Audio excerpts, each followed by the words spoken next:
In Jerry's case, my husband, the main thing was early detection. He went to the doctor, it was around about 2005, 2006, because he had recurrent heartburn.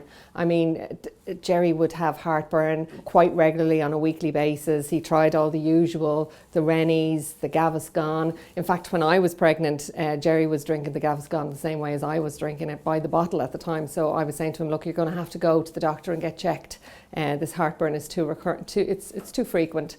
So when he went to the doctor, the main thing was that he was diagnosed with a thing called Barrett's esophagus. And what that is it's with all the reflux and the heartburn, the esophagus gets damaged and it's called Barrett's esophagus. And the great thing then was he was in the system and he was being monitored. So he would have had annual scopes. And it was out of one of those annual scopes around about 2009, 2010 that they saw some sort of a very, very small growth. And we were brought in and we were told about the options. And initially they looked at ablation, and then a year later there was another growth. And that's when he had to have his esophagus removed.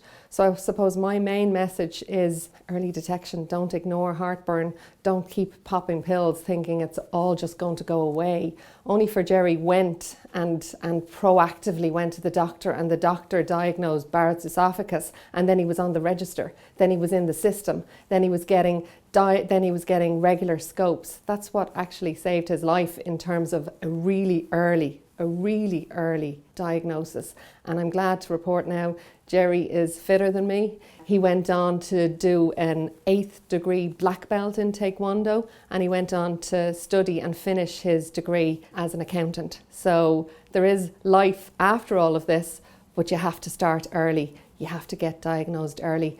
Don't ignore heartburn.